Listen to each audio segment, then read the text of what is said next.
अस्सलाम वालेकुम वरहमतुल्लाहि वबरकातुह।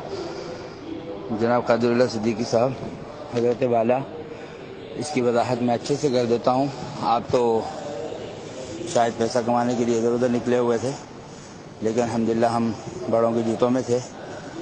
तो असल मामला ये है कि उस वक्त में मौलाना इजहारुल हसन साहब को सबसे पहले अमारत पेश की गई थी। उन्होंने फरमाया था कि मेरे मुल्कों के सफ़र नहीं हुए, मैं अमारत कबूल नहीं करता, इसलिए कि फ़ैसला आने वाले मुल्कों के साथियों का मैं नहीं कर सकूँगा।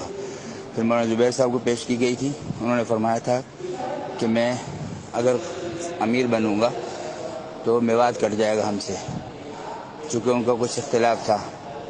और मौलाना साद साहब को पेश की गई तो इन्होंने दो बातें कही थी उस वक्त में। एक तो ये कही थी कि अगर मैं अमीर बनता हूँ तो हज़रत जी रहमतुल्लाह अलैह मौलाना जुबैर साहब के मुतालिक ही मुझसे कट जाएंगे, हमसे कट जाएंगे। और दूसरी बात यह कि मेरे बाप दादा के साथी मौजूद हों और मैं उन पर अमारत करूँ, ये मेरे बस से बाहर है। इस बात से उस वक्त में मुत्तफ़िक़ा तौर पर यह फ़ैसला किया गया था कि कोई अमीर नहीं, शूरा के निज़ाम के साथ ऐसा ही निज़ाम चलेगा जैसे चल रहा है। उसके बाद मियाँ जी महराब मेंबर पे तशरीफ़ लाए थे और मियाँ जी महराब ने ऐलान किया था कि कोई अमीर तय नहीं किया गया, कोई अमीर नहीं है, और यही शूरा इसी तरीके से जैसे पहले चल रही थी ऐसे ही चलेगी और ये शूरा ही सारे काम को लेके चलेगी। और निज़ामुद्दीन मरकज़ में यहाँ के अमूर संभालने के लिए 3 फैसल मुकर्रर किए गए हैं। मौलाना इजहारुल हसन साहब, मौलाना जुबैर साहब और मौलाना साद साहब की ये बारी बारी फैसल रहेंगे। और आपके इल्म में ये भी होना चाहिए, जो कि नहीं है पहले, अभी लाना चाहता हूँ कि उसके बाद ये शूरा वाले, ये 10 लोग जो शूरा बनी, जो हज़रत जी की बनाई हुई शूरा थी, जिन्होंने आपस में बैठ के इत्तेफाक किया था, ये जब बाद में मुल्कों के सफ़र हुए हैं, अल्हम्दुलिल्लाह हज़रत वाली साहब रहमतुल्लाह अलैह बहुत जगह पर फैसल रहे, हज़रत हाजी अब्दुल्ला साहब रहमतुल्लाह अलैह बहुत जगह फैसल रहे, और इस तरह से मियाँ जी महराब मुख्तलिफ मौक़ों पर फैसल रहे, मुख्तलिफ मौक़ों पर मुख्तलिफ हज़रात फैसल रहे हैं और वो फैसल रहे हैं। और फिर मौलाना शेख खान साहब रहमतुल्लाह अलैह एक जुमला फरमाया करते थे कभी कभी किसी मौके पर कि हमें बहुत अफसोस है कि हम अपना अमीर तय नहीं कर सके। और हज़रत वाली साहब रहमतुल्लाह अलैह जुमला फरमाया करते थे कि हमें अफसोस है कि हम अपना अमीर तय नहीं कर सके। हज़रत वाला, ये बात कान खोल के सुन लीजिए और तवज्जो से सुन लीजिए और सारे सुन लें। बेशक इस मेरी रिकॉर्डिंग को जहाँ चाहे भेज दें, अल्हम्दुलिल्लाह मैं ज़िम्मेदारी से बात कर रहा हूँ।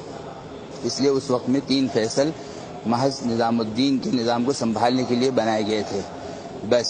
और 1995 से लेके 2015 तक 20 साल उम्मत को कोई लफ्ज़ अमीर के नाम से नहीं दिया गया और कोई अमीर नहीं था। 2015 में वो कुछ मुनाफिक लोग आए जो हज़रत आयशा रज़ियल्लाहु अन्हा और हज़रत अली करमल्लाहु वजहू के बीच में खेल खेल के बहुत सारे सहाबा को शहीद करवाया था, जिन्होंने, उन्हीं की नस्ल के कुछ लोग हैं जो आए और उन्होंने आके मेरी साहब को अगवा किया, जो हमारा एक कीमती हीरा था और हमारा कीमती असासा था, उसको उन्होंने अगवा किया और उसको उन्होंने धोखा दिया। और उसके बाद उसका दिमाग चटाई बना के उसको न जाने जादू के ज़रिए से, सहर के ज़रिए से, किस ज़रिए से उसको जो है दिमाग उसका ख़राब किया और वो गलत करा के उससे सब गलत बयानात दिलवाए। और उसके बाद जो है अपने मफादात सीधे करने के लिए अपना रास्ता हमवार किया और बड़ों के बीच में। और अल्हम्दुलिल्लाह हज़रत, ये बात भी कान खोल के सुन लीजिए तवज्जो के साथ कि पूरे आलम के जमहूर उलमा इस पर मुत्तफ़िक़ हैं कि साद अमीर नहीं है। और जिस तरफ जमहूर उलमा हों वो फ़ैसला असल होता है, वो कभी होता है। इसलिए जाहिलाना बातें हैं सारी की सारी, और आप भी मुनाफिकों के हत्थे चढ़े हुए हैं, इसलिए आप भी तौबा करें और बाकी सबको भी तौबा करवाएं। इंशाअल्लाह अल्लाह रब्बुल इज़्ज़त पूरी दुनिया में छांटी कर रहे हैं मौलाना इलियास साहब रहमतुल्लाह अलैह की इखलास की बरकत से, कि इस जमात में बहुत सारे मुनाफिक और बहुत सारे गंदे लोग दाखिल हो गए थे। अल्लाह इस ज़माने में इस रास्ते से इनकी छटाई कर रहा है और सफाई कर रहा है, और इंशाअल्लाह अनकरीब वो सफाई मुकम्मल होने वाली है। और फिर आप देख लेंगे कि हीरे कहाँ कहाँ चमकते हैं और क्या क्या खैर आती है इंशाअल्लाह। और फिर यही सारे वही वो होंगे जो पहले थे, वही जमा होंगे जो पहले जमा हुए थे, और जैसे पहले चल रहा था काम वैसे ही चलेगा इंशाअल्लाह। और अल्लाह का करम है कि जमहूर अपनी तरतीब पे हैं और सारे निज़ाम को लेके चल रहे हैं। वली साद हमारा अगवा शुदा आदमी है और वो हमारा कीमती असासा है। इंशाअल्लाह हम उसके लिए दुआ गो हैं कि अल्लाह वो हमें वापस कर देगा और इंशाअल्लाह वापस आ जाएगा और मुनाफिकीन के मुँह अल्लाह काले करेगा इंशाअल्लाह। اور یہ سب انشاءاللہ جہنم رسید ہوں گے اللہ کے فضل و کرم سے، اور سب آنکھوں سے دیکھیں گے انشاءاللہ۔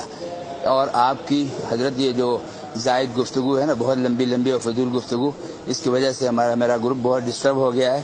ابھی مجھے تقریباً 100 سے زائد ساتھیوں نے میسیج جو ہے صبح سے کر رہے ہیں مسلسل کہ پتہ نہیں کیا کیا الفاظ استعمال کر رہے ہیں، کہ اس لیے جو ہے میں آپ سے معذرت چاہتا ہوں اور میں آپ کو گروپ سے فارغ کر رہا ہوں۔ جزاکم اللہ۔